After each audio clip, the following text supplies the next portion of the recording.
Okay. We're going to start talking about how to sketch root locus graphs. As a warning, they are pretty difficult to conceptualize. I don't expect you to be wonderful at them. There are a whole bunch of rules for them, but they are a very useful technique to understand somewhat from that. You should have seen in your lab number 4 that you were graphing a root locus. It's actually really easy to make LabVIEW do that. We'll talk about that. But it does help to understand how that graph is created, since they can be pretty funny looking. Yeah. My reassigning homework 5. I don't think it was supposed to be given out till this coming Friday, was it? It's supposed to be due this Friday. Okay. Then no, I won't. The earliest I'll sign it will be Wednesday from it. Yeah, because you haven't learned enough new.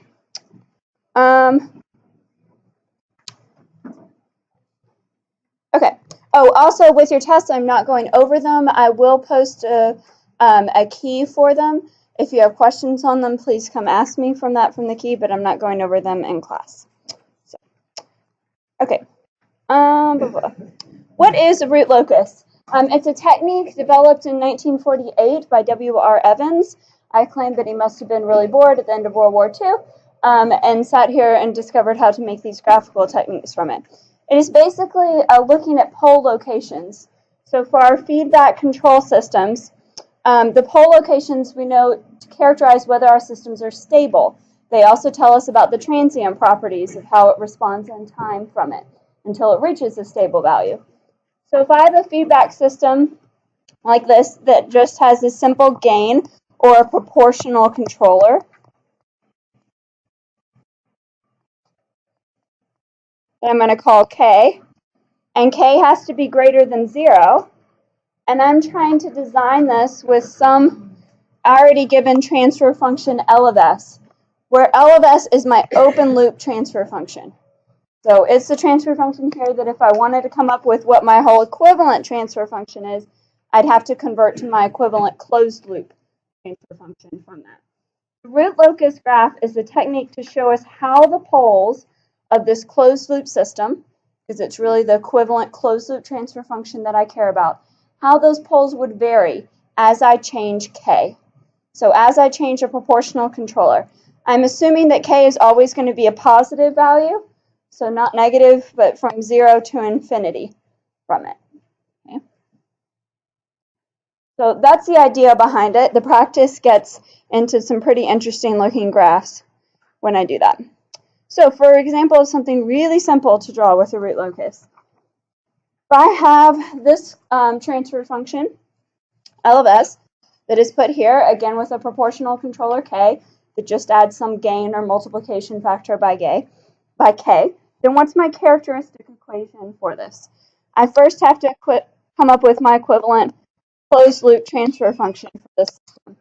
What would my equivalent closed loop transfer function look like for taking this whole thing together?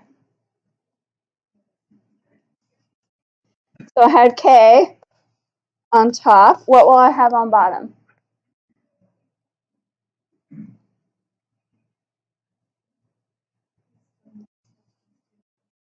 S times S plus 2 plus K. So I will get from that, right? So I'm basically multiplying K times L of S was my forward gain, and then 1 minus my loop gain is negative K times L of S from that, and you should get that. Our trick to that, again, when we have just a unity negative feedback gain, is that on top I get to multiply whatever I had, so I really had K times 1, and on bottom I will have this denominator plus whatever my equivalent top numerator was, which in my case was plus K. Okay? So that's my equivalent closed loop transfer function. If I'm looking at the stability of this transfer function, what is my characteristic equation? What do I care about from that transfer function? Like, what would I be putting into my Routh-Hurwitz array to assign stability? The denominator here, right? So written out for that, because I'm going to actually multiply these out, I get S squared plus 2S plus K.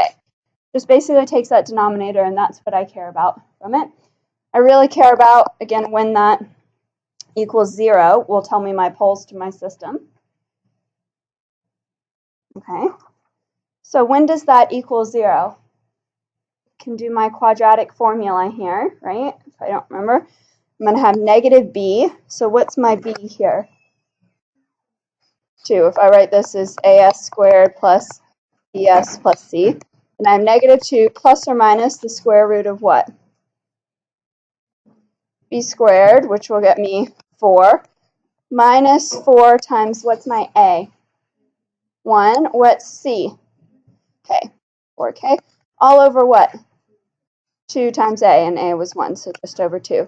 So what does that really equal if I simplify? Negative 2 over 2 gets me negative 1 plus or minus the square root of, I could take this 4 minus 4k and really write it as 2 onto the square root of 1 minus k.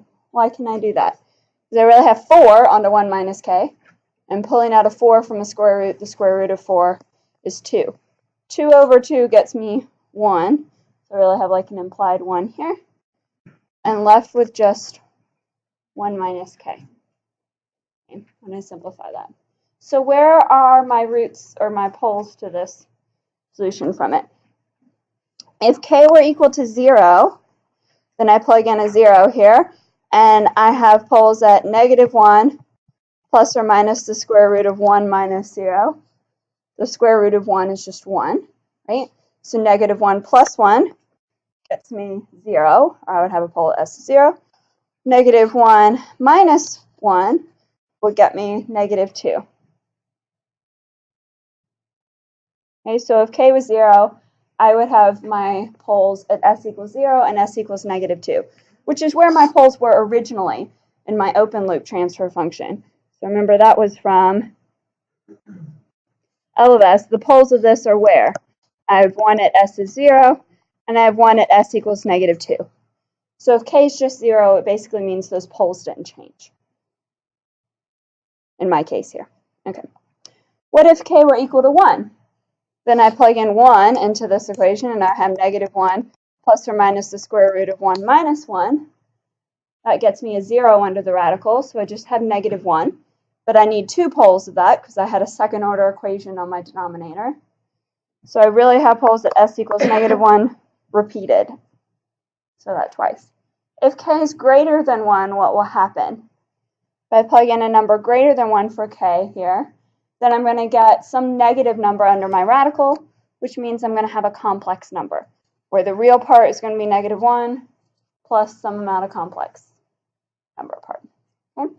So that's pretty easy if it's simple, but this gets complicated really quickly for discovering how your poles vary with k, with, again, some constant gain I can apply.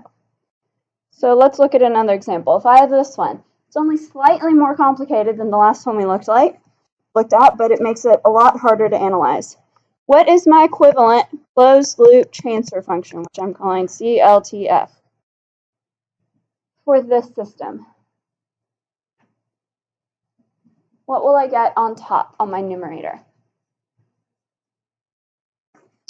K onto s plus 1. What will I get on my bottom using my little trick?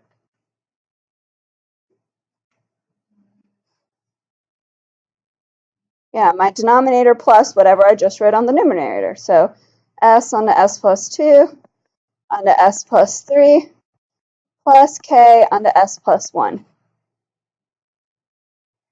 Okay, and I'm really looking for my characteristic equation is really that denominator. So s onto s plus 2 onto s plus 3 plus k onto s plus 1. I'm looking for when that equals 0. What order system is that? Third order. And that makes it probably a little more complex to solve. I can't really readily determine where my poles are going to be of that based on k. Right? We just, for our other example, made a nice simple equation for where those poles were located based on k. I can't do that easily now that I have a third order system from it. So it makes it very difficult to solve this analytically for every possible value of k that I could want. But there is a way, using our magical root locus graphs, that I can graphically represent what are my options for k and what will that mean for my poles. That's what root locus means. It is telling you where the roots or the poles of this system are but with this variable k. So how do I get that graph by hand first? Requires a lot of steps, so bear with me here.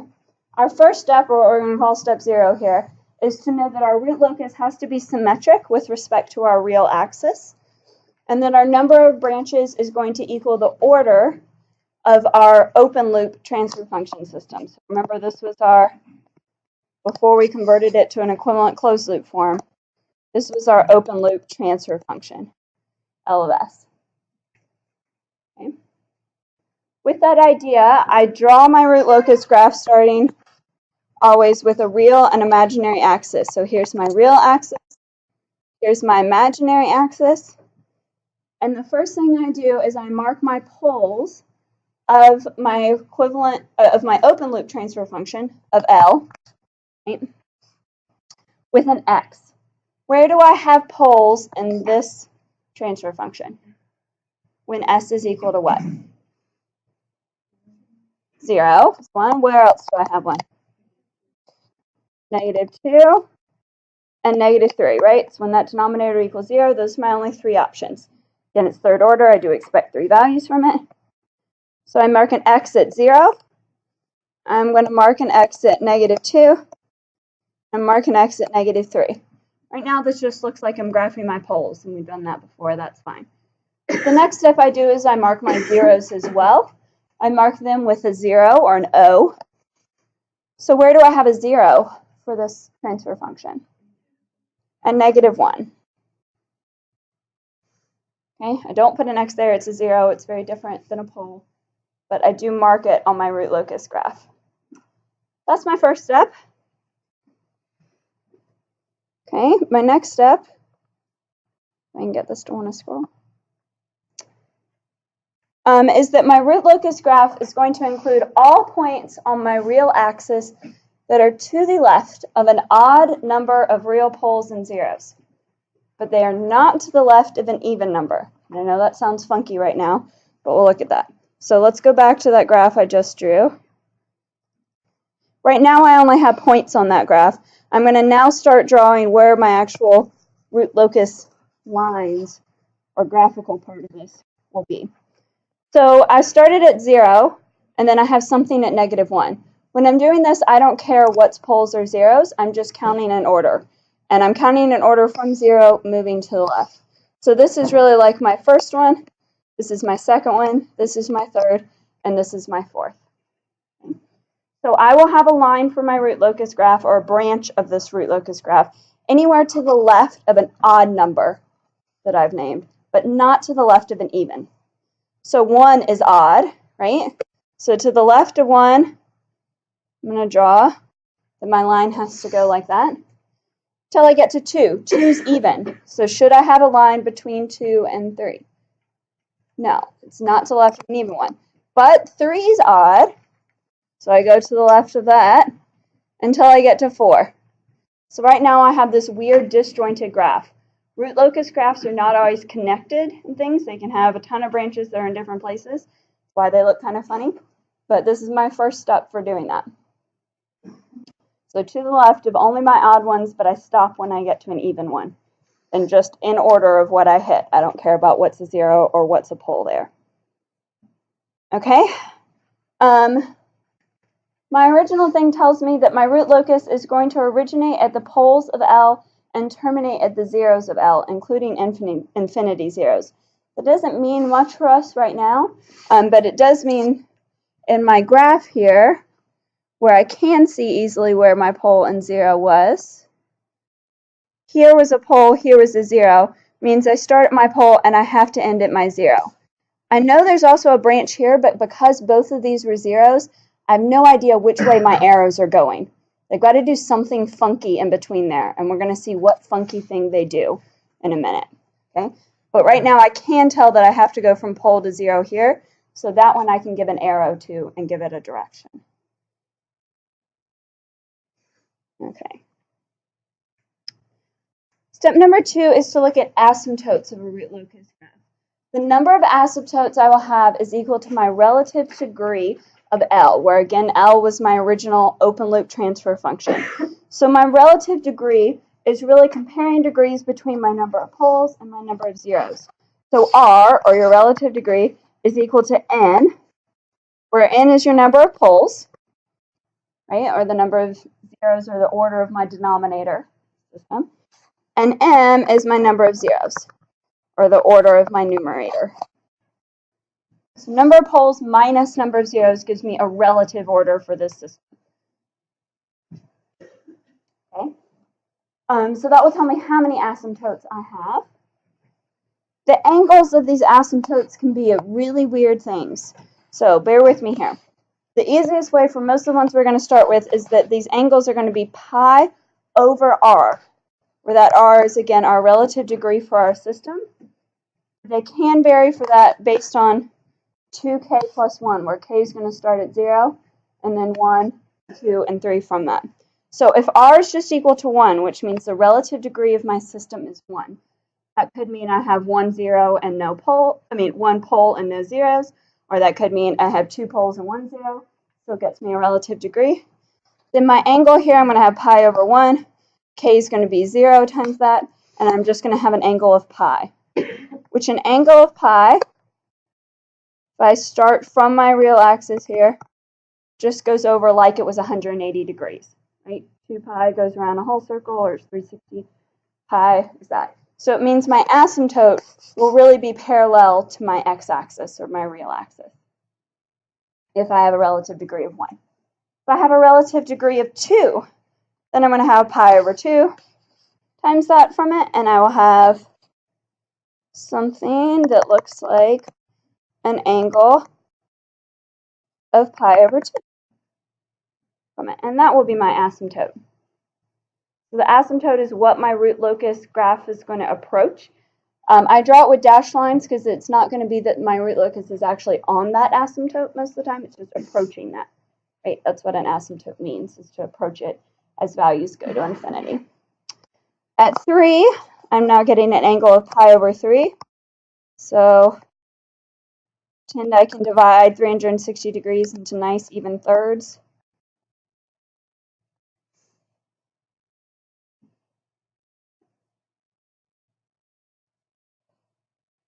Pi over 3 from it. Pi over 4 will be if I have a relative degree of 4. That kind of looks like I make a big cross or an X. Here's pi over 4. It's really half of my pi over 2, or like 45 degrees. Okay, so those will be where my asymptotes' angles are. It's the first step for knowing what they are. Step number 2, and we started with the number of asymptotes I have will be my relative degree. What is my relative degree for this system? Let's go back. Look at this. How'd you get 2, Oriana? I have a third order system for my poles, and I have a first order system for my zeros. So 3 minus 1 should get me 2. So how many asymptotes should I have? 2, really. So I'm going to have 2 different places where this is going. I've gotten 2 lines. I know my number of branches in my root locus has to equal my total order here, but I'm going to get 2 that are also asymptotes. In this case, they're going to overlap. Okay, so the next thing to know about my asymptotes is where are they located? That just tells me the angle compared to the real axis, but doesn't tell me a point on the real axis where they start. Where those asymptotes are located, or the intersection of those asymptotes, is equal to the sum of my pole locations minus the sum of my zero locations over r, my relative degree. Okay, so for our system, here was our L, our open loop transfer function. Where were my poles located? -2, -3, and 0. So I have some of those locations. 0, -2, -3, because I had -2, -3.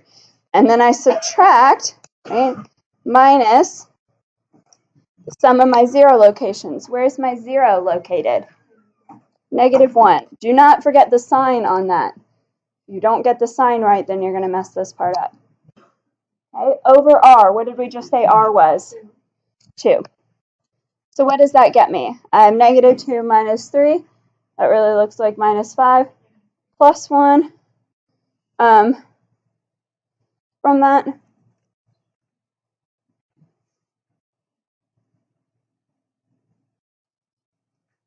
over 2. So I should have 4 over 2, but negative 4, so that should get me negative 2. Okay? Be very careful again with those signs. It's minus my 0 locations. So what does that mean for my asymptotes? Let's redraw our whole root locus graph. Here, again, we started by having a pole at 0. I have a 0 at 1. I have another pole at negative 2. Another pole at negative 3. I'm going to draw this since I started this in blue. Make this another color, will be green. We knew that one branch had to go from the 0 to the 1, from my pole to my 0, that way. I have some branch between negative 2 and negative 3, but I have no idea what those arrows are doing, weird for that. And my asymptote is at where? It is at negative 2. What angle was my asymptote? We did not calculate that. So our relative degree was 2. Our angle should be at pi over 2, or look like 90 degrees. Okay, so let's draw that. Where's my little scroller? There we go. Okay, so at negative 2, I have an asymptote that is at an angle, right, of pi over 2. So I'm going to draw that by a dotted line because I still don't have a great idea of how do I get to that asymptote.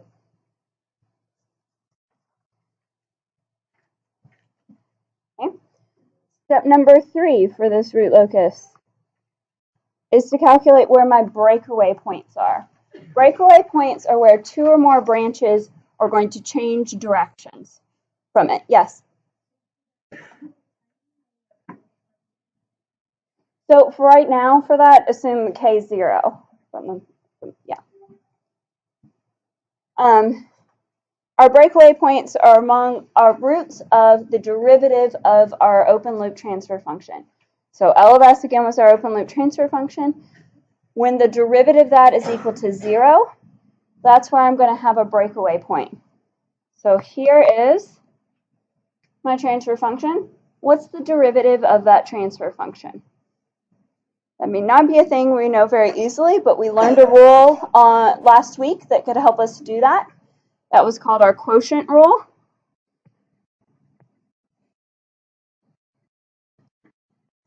That says if I have some function f of x and it's really a product of 2 quotient functions, g of x and h of x, then I can take the derivative of that function, f prime of x, by taking the derivative of my numerator function, g of x, times my denominator function, h of x, minus my numerator function, g of x, times the derivative of my denominator function, h of x, all over my denominator function squared.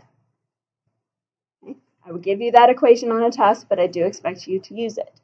It's the only way to calculate the derivative of something like this from it. So what do we get when I try to calculate that derivative? What is the derivative of my numerator with respect to s? 1, right? S plus 1. Everyone can take the derivative of that with respect to s. That's just 1. So for g prime of x, I'm getting 1. Then I got to write h of x, which is my whole s onto s plus 2 onto s plus 3 from it. I'm actually going to multiply that out just so I don't have them. You're okay with me doing that? So instead of that, I really get s plus 2 onto s plus 3 would get me s squared plus 5s plus 6. The whole thing times s means I really get s cubed plus 5s squared plus 6s. It's my denominator. So I'm going to write times s cubed plus 5s squared plus 6s. That's my denominator, or h of s, minus, that's key, again, pay attention to that formula, my numerator function, which is s plus 1, onto the derivative of my denominator with respect to s. What is the derivative of my denominator with respect to s? What's the derivative of s cubed? 3s squared. What's the derivative of my next term? 10s. What's the derivative of my last term? Plus 6. Okay. all over really that whole thing squared. Okay, and I'm looking for when that equals 0. So for that to equal 0, that means my numerator needs to equal 0 from it. So my numerator really comes out to what? What kind of s powers do I have? I'm going to multiply s plus 1 out here.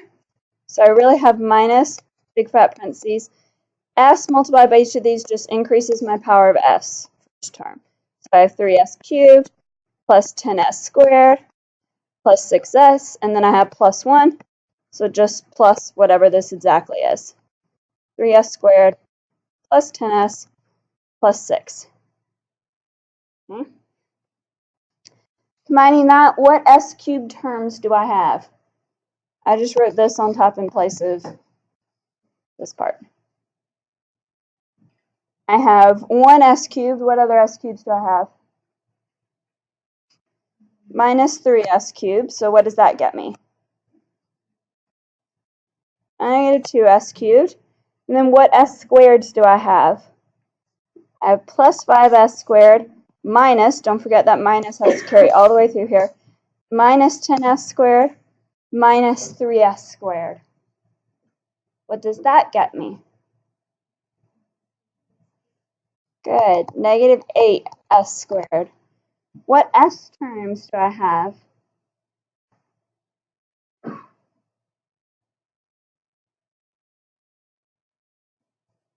I have plus 6s minus 6s minus 10s. What does that get me? Negative 10s. And then what are my s to the 0 terms? Negative 6, okay? Do not forget that there's a minus times that whole big long thing. That'll be the most common thing you don't want to do. Okay? So it's really that numerator has to equal 0. I don't even really care about the denominator for it from it. So solving for that, that's kind of hard. It is a third order system, but I can make computers or other things do that from it. I get solutions that s is equal to negative 2.4656, or it's equal to the complex pair of negative 0.7672 plus or minus 0.7926J. Those are my solutions to that. I get 3 values for s, which I expect since I have an s to the third. For each candidate of s, then, what I have to do to find my breakaway point in my root locus graph is check that k will still be positive. And k here is going to equal to negative 1 over L of s. So when I plug in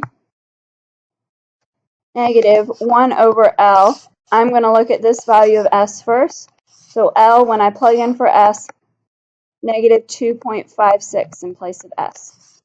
And I want to check what does k equal then. If k ends up negative, then that's not what I want. K was specified to only have to be positive to begin with. This does come out positive. Comes out to be about 0.4186. Okay.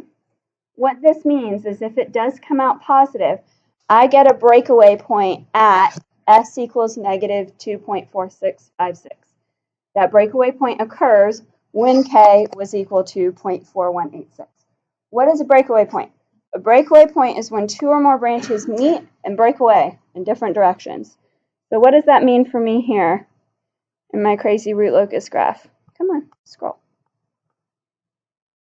Let's draw our whole root locus now for this problem.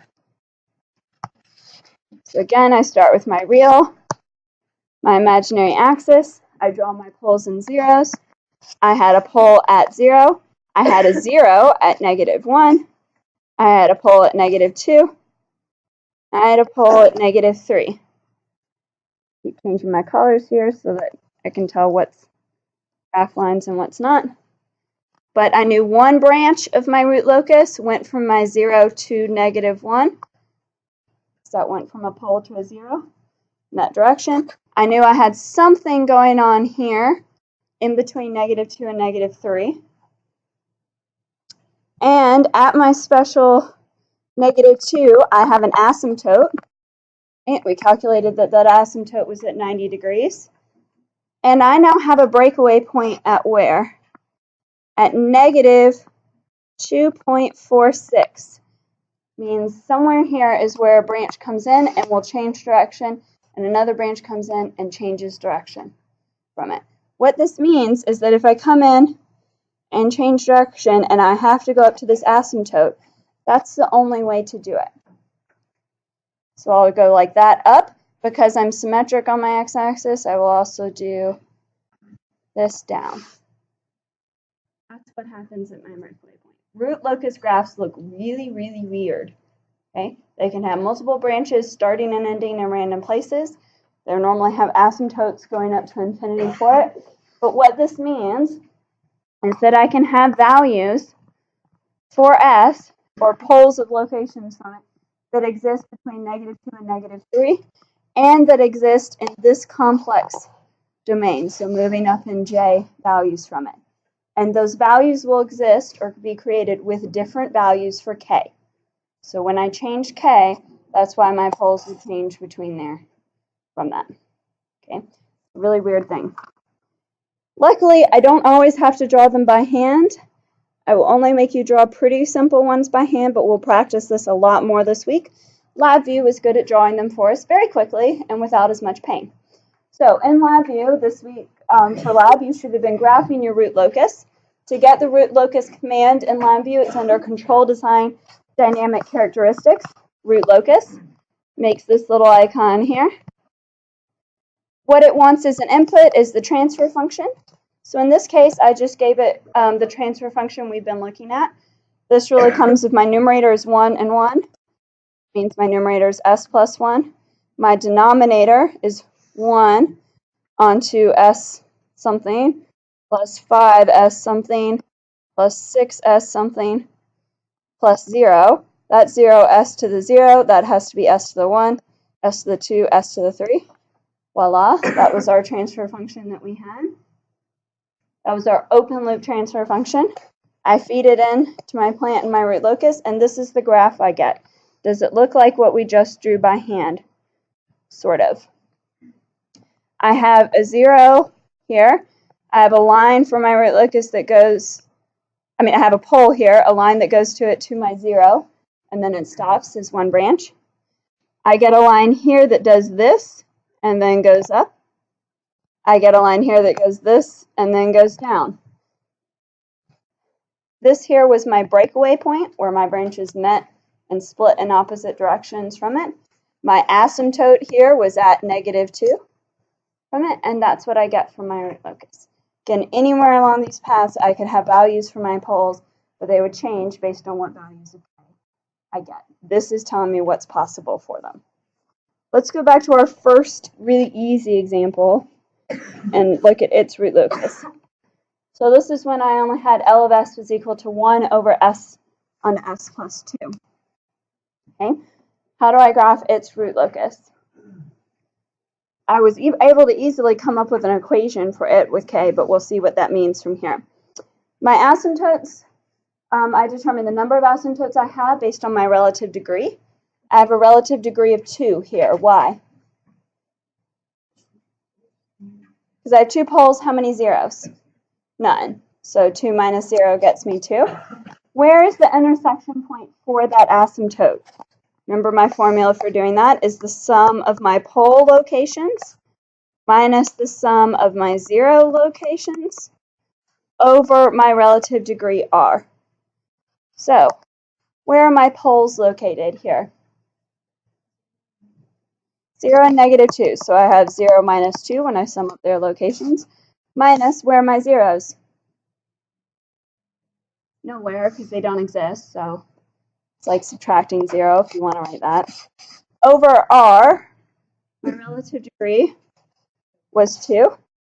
So my intersection for these asymptotes should be where? -1. Where do I have a breakaway point? It's where the derivative of this transfer function is equal to 0.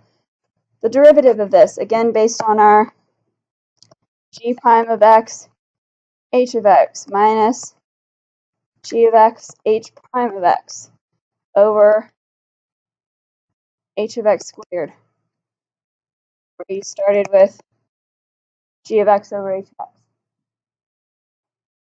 What does that get me? What's the derivative of my numerator with respect to s? 0. I don't have any s's there. So for g prime of x, I'll have 0.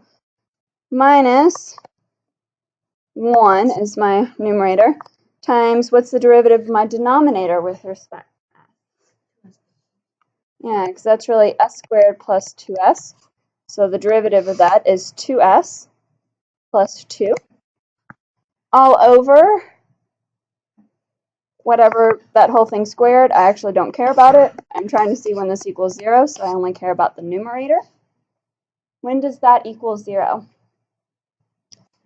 I have negative 2s plus 2 equals 0. By that, I have negative 2s is going to equal 2. Don't forget that negative carries to that 2 as well. And then I get s is equal to negative 1. So I have a breakaway point at negative 1. I also have an asymptote at negative 1. What does that mean my root locus graph looks like? Here's real. Here's imaginary. My poles were at 0, right? And negative 2. Okay, so I draw x's there. My pole's my first one. I know it's got to make some line between 0 and negative 2. I just don't have great ideas for which way those arrows are going yet. I know that I will have an asymptote intersection at negative 1. So at negative 1, I draw my asymptote. And where are these branches going to break away from each other? At negative 1. If they do that, that means there was no place for it to curve away from that. They just go straight up to asymptotes, like this. Which means I had to go from here in towards this, and then to my asymptote to infinity, and from here in towards it, down to my asymptote to negative infinity. Why was this the case for my root locus graph? Remember our equation that s was going to equal negative 1 plus or minus the square root of 1 minus k. And so we said that I could have values, if k was just 0, I will have poles at 0 and negative 2. If k was equal to, for example, 1, I will have poles at negative 1 repeated. And if it was greater than 1, I will have a real value of still negative 1, but with imaginary components. That's why I start going up to plus and minus infinity, my imaginary ways from that. That's my root locus graph for that. Questions or concerns? I know it's a weird new technique, and until we do a lot of practice with that, it's kind of hard to wrap your head around at first from that. It's a little bit of a summary and getting us into some new rules that we'll look at also on Wednesday. As a reminder, a number of branches for our root locus should equal the number of our closed loop poles from that. I should always be symmetrical about my real axis, so anything above has to be below from it. I will have segments of my root locus on the real axis for when k is greater than 0. It will exist only to the left of an odd number of real axis, either poles or zeros. Okay, but it will not exist to the left of even number ones. That's when I had to break up my branches from that. Starting and ending points. My root locus will begin at finite and infinite poles of my transfer function. If I had something also in my feedback loop, that would be h of s. And it will end at my zeros. If I don't have zeros, that's when it's going to go up to those infinities as well. The behavior at infinity will approach asymptotes. That's when I got asymptotes from it. The equation for where those asymptotes are located. They will be located at a real axis intercept of sigma a, where that was our sum of our pole locations minus the sum of our 0 locations, over our relative degree, which is our number of finite poles, minus our number of finite zeros.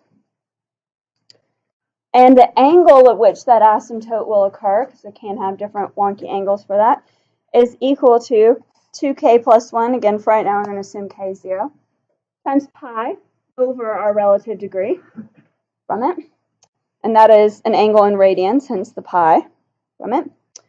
I will have breakaway, and also we can see break-in points later on.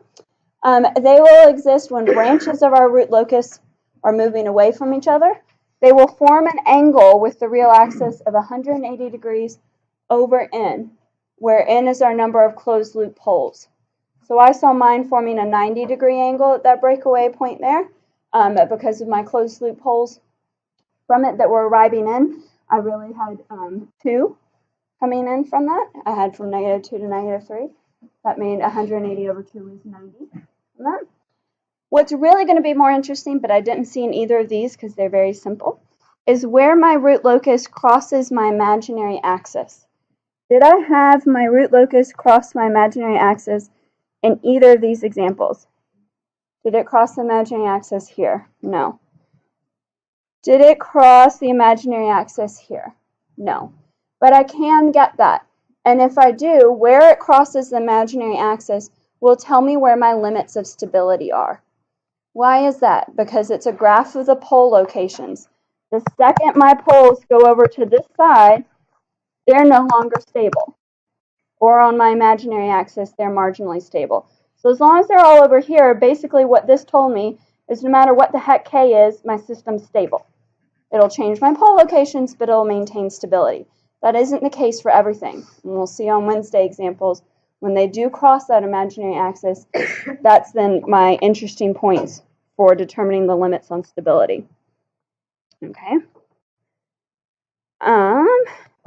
So my j omega axis crossing, or my imaginary axis, is a point on the root locus that separates the stable operation from the system from the unstable operation. The second I hit that imaginary axis as a pole location, I'm no longer stable. Best, I'm marginally stable while it's there, and then the second I'm in the right-hand plane, I'm unstable from that. My angles of departure and arrival from my poles to my zeros from that. The value of omega at my axis crossing would tell me a frequency of oscillation. Was that marginally stable system, whatever omega's value is there, or my y-axis value. Whereas I can back calculate what the gain k was to make that marginally stable axis crossing from it.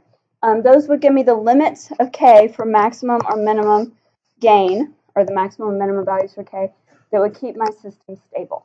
Again, once I cross that, I'm no longer stable.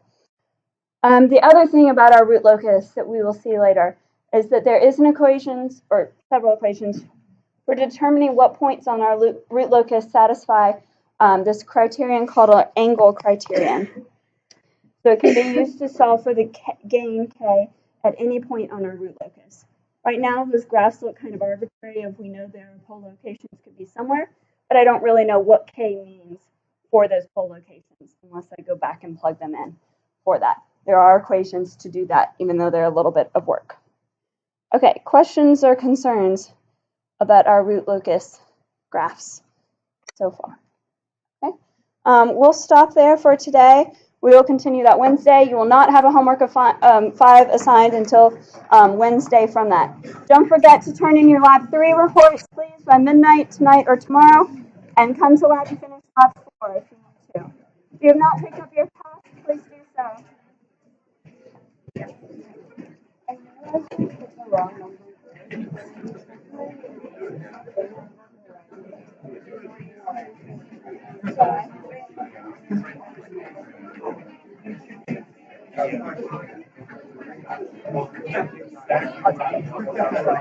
I'm sorry, I have no idea why I did it wrong. This is my first look at them there, so.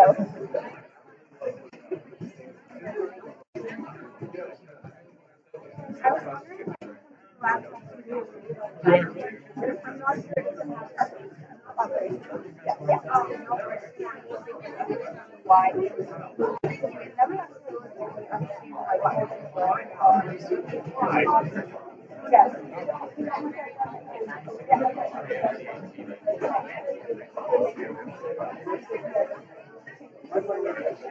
More than 100 or negative.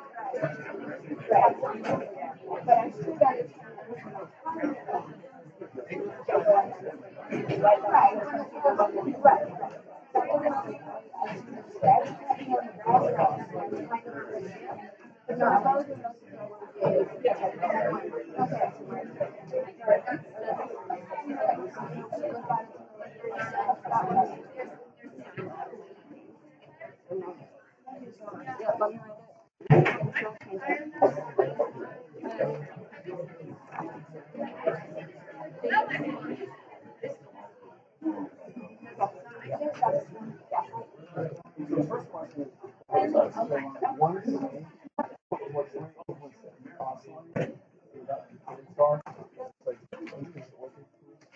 So they can oscillate, but it doesn't mean they have to oscillate or fluctuate. I can also go like this or down, and those would be unstable. So I guess you could figure that as class and saying that's one option. But that wouldn't be the only case of being not stable. I can also just grow unstable down. It doesn't have to oscillate. Yeah, and have it either oscillate or just say it doesn't oscillate.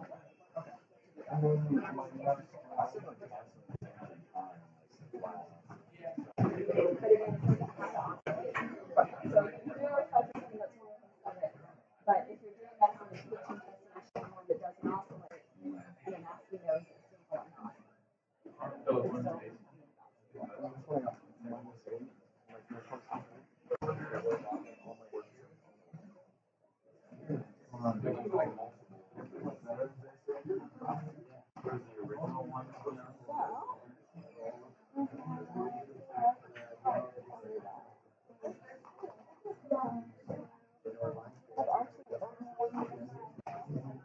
Essentially multiply it by multiply on top, not divide them. And then one technically you can't multiply okay, so you're multiplying by C1S over C1S, then this one becomes C1 over C1S. But if you're only doing on the bottom, not necessarily on the top too.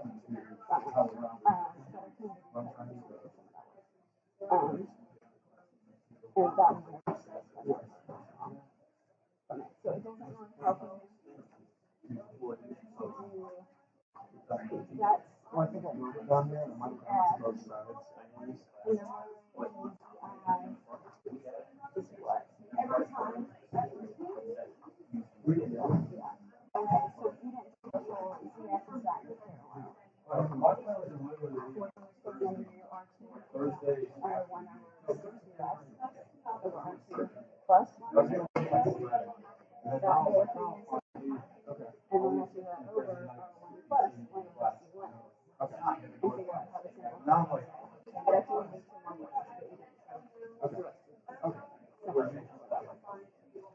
No, I'm trying to go home from work.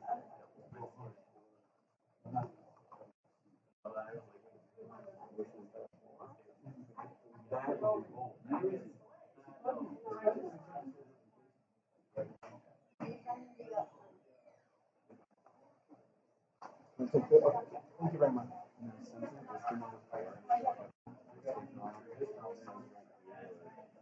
That's not so I can't go through this.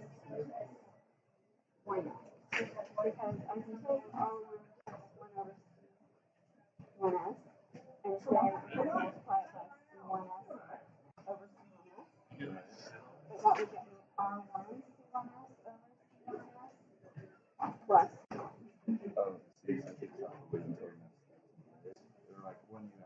Yeah, and actually I wouldn't get over 1. Either I would get plus C1s. No, plus 1 over C1s. Why did that not help me? Basically, I can't convert that into that comment. But I can wait to do it when I put it into this conversion. I just thought you were saying like Yeah, these just aren't, they don't mathematically equivalent each other. Because basically, what you did to it is you multiply this whole thing by C1s, which is fine as long as you divide it out, but otherwise you multiply by something and do it on top and bottom of something that doesn't equal out.